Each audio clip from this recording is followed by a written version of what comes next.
Hey, what's going on, everyone, and welcome to the School of Personal Finance. So, with all the chaos continuing to go on in the world, with the tariff talk, the volatility in the markets, everybody worrying about what is coming next, I wanted to do a video this week going back to the basics. So in this video, we're going to talk about 7 ways to measure your overall financial health. And these are things that you should be tracking each and every year going forward, because they are going to tell you if you are on track to reach all of your financial goals. I hope that you find this one helpful.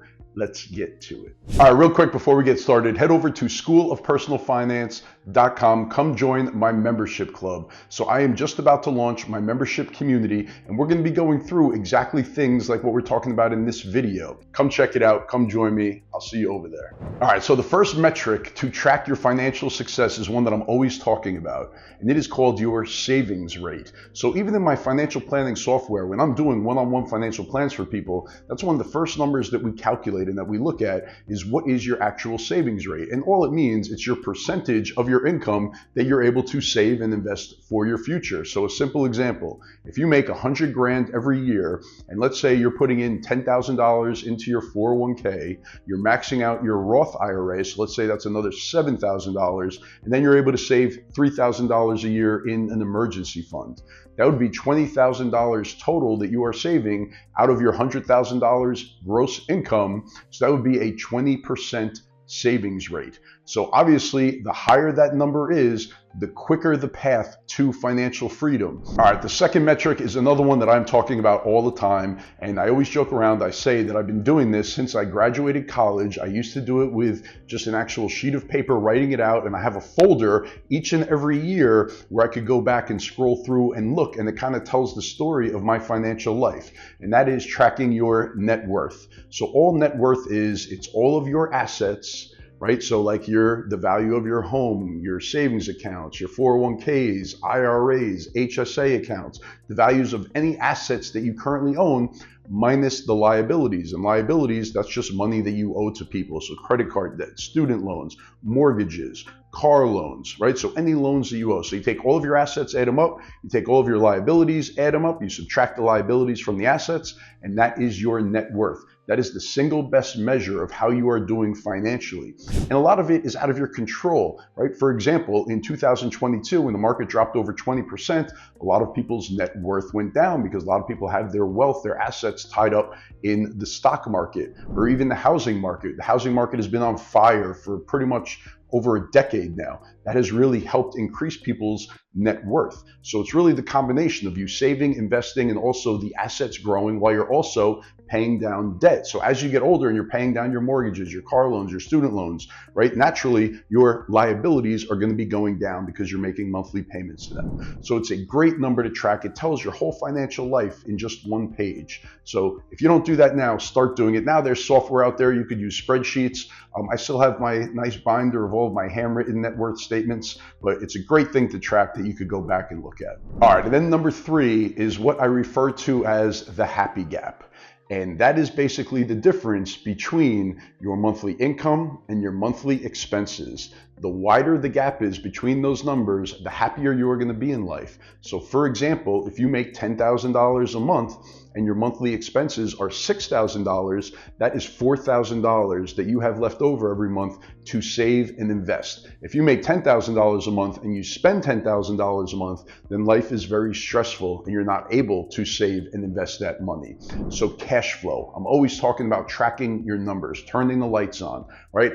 Money in versus money out. What does it look like? Where does your money go every month? These are very important metrics that you need to be tracking on a monthly basis so you know where you stand financially. It all tells a story, right? Are you spending money on things that are just not important to you that maybe you could cut, where you could then go ahead and invest that money for later on in your future? So look at your income, look at your expenses. What is the difference between those two? And then make smart decisions with the money that is left over so you could grow your wealth and grow your net worth, save for the future, and lead to a happier life, to a happier retirement, to less stress, to having an emergency fund. All those things, it all begins with your monthly cash flow. All right, and then the 4th metric to track is the amount of money that you have saved for your eventual retirement, right? And the tax diversification of those retirement accounts. So how much money do you have in pre-tax money, traditional 401ks, IRAs, because the amount that you have in there is going to be subject to taxes, right? So Uncle Sam is a partner with you in those accounts.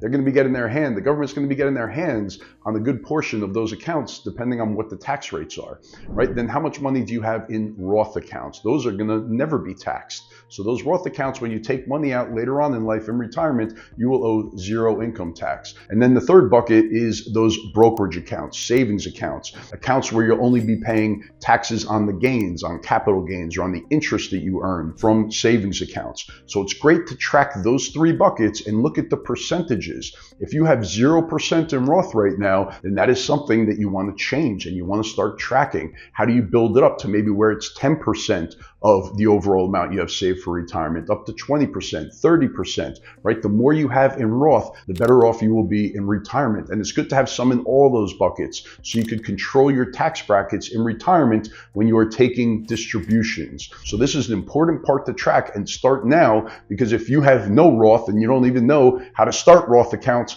now's the time to start learning about it and start building up that tax-free money. And then the fifth metric that I love to track is how much interest are you paying on loans, on money that you owe to people, and what do those interest rates look like? So there are some loans that all of us have that it's hard to get away from, like a mortgage, right? But hopefully the interest rate on your mortgage is low. I mean, rates are high right now, right? We're looking at a 7% 30-year fixed rate mortgage. But for a lot of people, they were able to lock in those low rates a few years ago, 4%, 3.5%, and hopefully that's where you are on your mortgage. But if you have debt where you're paying 7%, 8%, home equity lines of credit right now in that range, student loans could be in that range depending on when you took out those student loans. And then you have the worst type of debt, personal loans, credit cards. So if you're paying 15, 20% on any debt you have, then that's public enemy number one. You have to put that at top of the priority list and start banging that out. So tracking all these things and looking where you're paying interest,